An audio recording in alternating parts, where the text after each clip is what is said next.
তার যদি পরামর্শে দেখা যায় যে আমারটা ভুল আছে, আমি ছেড়ে দিতে বাধ্য থাকবো। ধর্ম আমার পৈতৃক সম্পত্তি নয়। প্রথমে যখন দিন প্রচার করি তখন ইল্লাল্লাহ আত্মাহত বলার সময় বলতাম ইল্লাল্লাহ, একবার উঠাতাম। তো জাল হাদিসও নাই, ইল্লাল্লাহর সময় হাত উঠে। এইটা তো সেই জায়গির গিরা, যে জায়গির গ্রামে বক্তে যখন শেষ হলো তখন সামনের দিক থেকে পাথর আর ইট আসতে লাগলো। কিভাবে সাজা ছিল আমি বলতে পারবো না।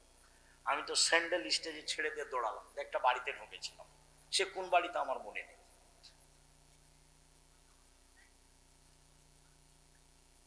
আমি অপরাধ করিনি, আজও অপরাধ করছি না। আমার খুব দৃঢ় বিশ্বাস, ধর্মের উপরে আমার অগাধ বিশ্বাস।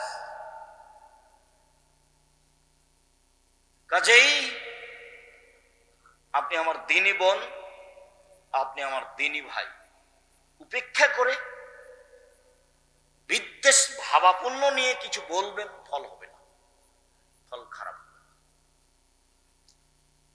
কিছু পরামর্শ দিবেন, কিছু বলবেন, সফল হব ইনশাআল্লাহ, আপনাকে নিয়েই হব। বিবাহের শুরু থেকে না শেষ পর্যন্ত আমার জানা অনুপাতে চাঁপাইনবাবগঞ্জের একটা কাজও যায়, একটা কাজও যায়। আমার খুব দিনের মতো মনে আছে, রমজান মৌলবী বিবাহ পড়ানোর পরে দেবীনগরে বলছে উঠো 2 রাকাত সালাত আদায় করো, উঠো সালাম দিয়ে 2 রাকাত সালাত আদায় করো। আমার চোখের সামনে এটা ঘটে। উঠে বলছে আপনাদেরকে অলিমার দাওয়াত। আরে বাবা, অলিমা তো বাসরাতে পরে। অলিমা কখন? বাসরাতের পরে। এখানে কেন অলিমা? এখানে তো বিবাহ পড়ানোর পরে দোয়া আছে, বারাকাল্লাহু লাকা ওয়া আলাইকা ওয়া জামা বাইনাকুম। এটা আল্লাহ রাসূল বলেছেন। আপনি খালি জোর করে ঠেলা মারলেই হবে? একে নির্বাচন, একে মিছিল, জোর করে একটা কিছু করলে হবে? নাম ধর্ম। আপনি না মানলে কি হবে? যে ধর্মে 1 গ্লাস পানি পান করলে কয়টা বিধান লাগে? 5টা। খুব ভালো করে মনে রাখতে হবে, সেই বিধানের কোনো অংশ মনের ইচ্ছাই চলে না। সেই ধর্মের কোনো অংশ মনের ইচ্ছাই চলে না। আপনি মহিলা মানুষ সালাতকে নিয়ে, নামাজকে নিয়ে যত কথা বলেছেন প্রায় ঠিক। কোরআন তেলাওয়াতের এই সূরা পড়লে এই হয়, আয়াত পড়লে এই হয়, বহু সব অল্প কয়েকটা জিনিস। সূরা ইখলাসে থাকেন, 3 বার পড়লে 1 বার কোরআন মাজিদ পড়ার সমান নেকি হবে। আয়াতুল কুরসি পড়তে বলে, সূরা বাকারার শেষ 2 আয়াত পড়তে বলে, ঘুমানোর সময় সূরা মুলক পড়তে বলে, সাজদা পড়তে বলে। আল্লাহ নবী বলেছেন ঘুমানোর সময় যদি মানুষ প্রতিদিন সূরা মুলক পড়ে কবরের শাস্তি হবে না। 4 ধরনের মানুষের কবরের শাস্তি হবে না। তার এক শ্রেণীর মানুষ যারা জুমার দিনে মারা যায়, বৃহস্পতিবার দিন পার হয়ে সূর্য ডুবার পরে শুক্রবারের দিন সূর্য ডুবা পর্যন্ত সময়ে মারা গেলে তার কবরের শাস্তি হবে না। এই কথা মুহাম্মদ সাল্লাল্লাহু আলাইহি ওয়াসাল্লাম বলেছেন, আমি বলি না। ক্যান্সারে পেট ব্যথায় মারা গেলে তার কবরের শাস্তি হবে না। সূরা মুলক রাতে পড়লে তার কবরের শাস্তি হবে না। এই কথা মুহাম্মদ সাল্লাল্লাহু আলাইহি ওয়াসাল্লাম বলেছেন। শহীদ হয়ে গেলে তার কবরের শাস্তি হবে না। 4টা পথ যাদের কবরের শাস্তি হবে না। আপনি মরা মানুষের সামনে কোরআন মাজিদ পড়েছেন, আপনি নেহায়াত অন্যায় করেছেন, আপনি অপরাধ করেছেন। গ্রামবাসী ভালোবেসেছে, বুঝেনি সেই জন্য।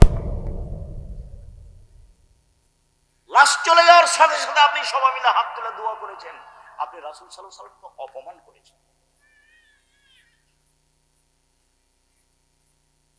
সম্মানিত দিনী ভাই বোন, আপনাকে আমি অনুরোধ জানাচ্ছি, জানটা মরে মরে, লোকটা মরে মরে, জান যায় যায়, আপনি পাশে বলেন লা ইলাহা ইল্লাল্লাহ।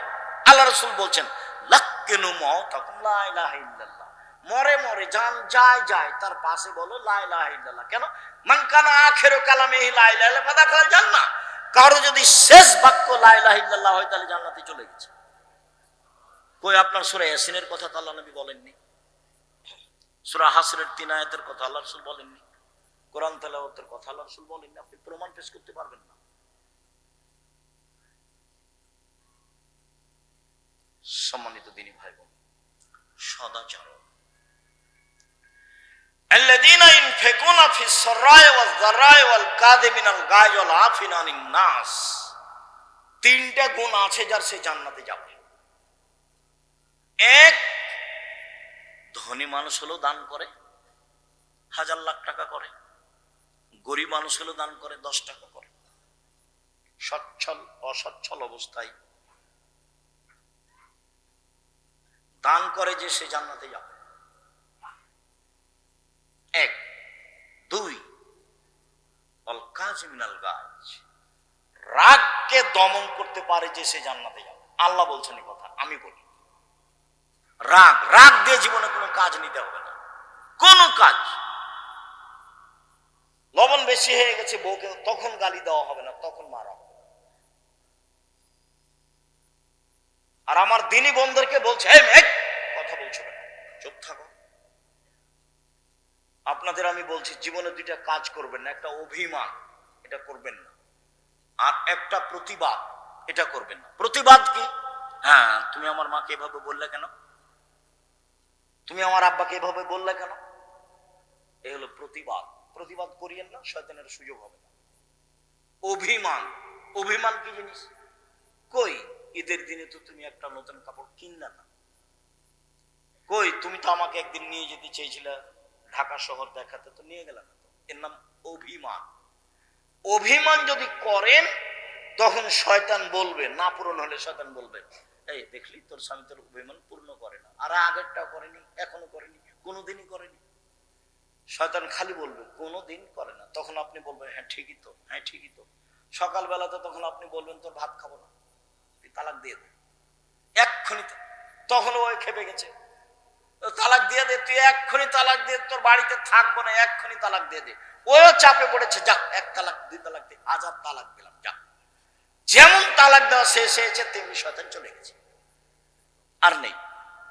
যেমন শয়তান চলে গেছে, ওরে ইন্না লিল্লাহি ওয়া ইন্না ইলাইহি রাজিউন। এবার ছেলে যে 3টে আছে, 3টা ছেলে মেয়ে আছে। শয়তান কিন্তু এখন আর নেই, ওই পর্যন্ত ছিল। সামান্য ব্যাপারে স্বামী স্ত্রীর মধ্যে শয়তান একবারে হঠাৎ করে এমনিতে লাগিয়ে দিতে পারে। আর শয়তান মানে এত বড় খারাপ শয়তান, ও যে আল্লাহর কাছে এইভাবে অনুমতি চেয়ে নিয়েছে। কোনদিন শুনেছেন কিনা একটু দেখেন, হয়তো শুনেছেন, হাজারো দিন মনে আছে কিনা। আল্লাহ বলছেন, শয়তান আদমকে সিজদা করলি না কেন? ও তো মাটির তৈরি, আমি তো আগুনের তৈরি। ও তো নিম্নমুখী, আমি তো ঊর্ধ্বমুখী, কেমনে সিজদা করি? তখন আল্লাহ বলছেন, সর, সরে যা, সরে যা, রাজীব বিতাড়িত, সর এখান থেকে, সর। তখনও বলছে, ঠিক আছে সরে যাব, তবে আমার একটা কথা মানতে হবে। কি? কিয়ামত পর্যন্ত বেঁচে থাকার সুযোগ দিতে হবে। তা আল্লাহ বললেন, ঠিক আছে দিলাম, ইলা ওয়াক্তিম মালুম, একটা সময় তোমাকে দিলাম। ওই দাবি জানালো, আল্লাহ মেনে নিলেন। এখন যেমন আল্লাহ মেনে নিয়েছেন তেমনি ও বলছে, রব্বি, বলার ঢং দেখেন, রব্বি হে আমার প্রতিপালক, ওয়া ইজ্জাতেকা, তোমার সম্মানের কসম, লাউ বিয়ানাল ইনসানা, আমি আদমের ছেলে মেয়েকে ভুল পথে নিয়ে যাব যাব যাব, মাদামাত আরওয়াহুম ফি আসাদিহিম, তার দেহে যতদিন পর্যন্ত শ্বাস থাকবে আমি ততদিন পর্যন্ত তাকে পাপ করাবই, তাকে আমি বিপাকে ফেলবই। কেমনে আদমের ছেলে মেয়ে জান্নাতে যায় তা আমি দেখে ছেড়ে দেবো, আমি একাই জাহান্নামে যাব? পৃথিবীতে শয়তান যত রিক্সের উপরে আছে, এত রিক্সের উপরে পৃথিবীতে কেউ নেই। সে জিম্মেদারি নিয়েছে আমাকে আর আপনাকে কোথায় নিয়ে যাবে? জাহান্নাম, আল্লাহর সামনে। আল্লাহর একবার সামনে এই কথা বলছে, একবার সামনাসামনি। তখন আল্লাহ বললেন না, যা পারবি না যা, এই কথা বললেন না। বলছেন, শয়তান ইজ্জতি ও জালালি ও ইরতেফায়ে মাকানি, আমার সম্মানের কসম, আল্লাহ বলছেন, আমার ইজ্জতের কসম, আমার মর্যাদার কসম, আমার উচ্চতার কসম, আদম সন্তান যতবার ক্ষমা চাইবে ততবার আমি ক্ষমা করে দেব। তাহলে ক্ষমা চাওয়া বিষয়টা থেকে গেল। এই কথা বললেন না যে যা পারবি না, এই কথা বললেন। যতবার বিপাকে ততবার বলতে হবে আস্তাগফিরুল্লাহ। তার মানে আস্তাগফিরুল্লাহ অতবেলাই এই জিকির একবারে করে নিতে হবে। স্বাভাবিক শ্বাস যেমন আসে যায়, ভাত যেমন সময় হলে খায় 3 বার, বাস এই তাসবিহ এটা জিকির একবারে স্বাভাবিক জীবনে করে নিতে হবে। আল্লাহ আশ্বস্ত আমাদের আরো করেছেন, ইবনা আদম মাদারাউতানি ও রাজাউতানি, আদমের ছেলে মেয়ে শোনো, তুমি আমাকে যেভাবে ডাকো আমি সেভাবে থাকি, তুমি যেভাবে আশা পোষণ করো সেভাবে আমি পূর্ণ করে থাকি। আদম সন্তান, তুমি আমাকে যেভাবে ডাকো আমি সেভাবে থাকি, তুমি যেভাবে বলো আমি সেভাবে শুনি, তুমি আমার কাছে ক্ষমা চাইলে আমি ক্ষমা করে দিই। অলাউবালি, আমি পরোয়া করি না তুমি কত বড় পাপী, আমি পরোয়া করি না তুমি কত বড় পাপী, আমি পরোয়া করি না তুমি কত বড় পাপী। আদমের ছেলে মেয়ে শোনো, লাউ বালাগাল জুনুবু কানান সামায়ে, তোমার পাপ বেশি হতে হতে যদি আকাশে লেগে যায়, পাপ আর পাপ, তারপরে যদি তুমি আমার কাছে ক্ষমা চাও আমি ক্ষমা করে দিব, আমি পরোয়া করি না তুমি কত বড় পাপী। তুমি যেভাবে ডাকো আমি সেভাবে থাকি, তুমি যেভাবে আশা পোষণ করো সেভাবে আমি পূর্ণ করে থাকি, তুমি যেভাবে ডাকো আমি সেভাবে থাকি, তুমি যেভাবে আশা পোষণ করো সেভাবে আমি পূর্ণ করে থাকি, আমি পরোয়া করি না তুমি কত বড় পাপী। আবার বিচারের মাঠে আসবেন আল্লাহ তাআলা আমাদের সামনে, বিচারের মাঠে এসে বলবেন, আদমের ছেলে মেয়ে শোনো, যেই পরিমাণ তুমি পাপ নিয়ে এসেছো আমিও সেই পরিমাণ ক্ষমা নিয়ে এসেছি আজকে। তোমার যেই পরিমাণ পাপ আমার সেই পরিমাণ ক্ষমা, তোমার যেই পরিমাণ পাপ আমার সেই পরিমাণ ক্ষমা, তোমার যেই পরিমাণ পাপ আমার সেই পরিমাণ ক্ষমা। যদি শিরক না থাকে, পাপ যতই হোক না কেন, বিচারের মাঠে আমি তোমাকে ক্ষমা করে দেব, আমি সর্বশক্তিমান। তবে শিরক করেছে যে তার আমি পাপ ক্ষমা করব না। আমি বলেছিলাম কালিমায়ের বাপের আকাশ। আমার ছেলে মেয়ে আমার সোনার বাংলা বলে না, বলবে না, আপনার বলে, আপনার চলে। কে আপনাকে মাস্টার ডিগ্রি পাস বলে তা আমি জানি না, আমি বলি না। আপনি কেমন শিক্ষিত মানুষ, আপনার বাপ আপনার কত টাকা খরচ করলো, বলছে যে আমার ছেলে খুব মেধাবী। কি করেছে? ম্যাট্রিক পরীক্ষার সময় 4 জন শিক্ষক রেখেছে। কি করেছে? ইন্টার পাসের পরে বিশ্ববিদ্যালয়ে ভর্তি করবে সেই জন্য সাবজেক্ট প্রতি একটা করে শিক্ষক রেখেছে। তারপরে বিশ্ববিদ্যালয়ে ভর্তি হয়েছে, তারপর পড়ছে, খালি বলে আমার ছেলের মেধা খুব ভালো, বড় ডাক্তার হবে একটা, বড় ডাক্তার একটা হবে, ইঞ্জিনিয়ার একটা হবে। যাক, যা হয়েছে হয়েছে। হয়েছে কি? ও হয়েছে চোর। কিভাবে? ইঞ্জিনিয়ার হয়েছে, দায়িত্ব পেয়েছে, টাকা মেরে খেয়েছে। ব্যতিক্রম হতে পারে 2-1টা, সেটা ভিন্ন কথা। হয়েছে ডাক্তার, সেটা কি? যেই টাকা দিয়েছে যে কোম্পানি, সেই কোম্পানির ওষুধ লিখেছে। কথা বোঝাতে পারিনি তো? টাকা আমার লস না, ওর বাপের লস, ওর বাপের লস। আর যে ছেলে খুব মেধাবী বলে বিদেশে আছে, বিদেশি সরকার তো তাকে অত বড় চাকরি দিবে না, তখন ওকে সুইপার যারা তাদের নেতা করেছে, ম্যানেজার করেছে, তার বেতন 4 লাখ টাকা।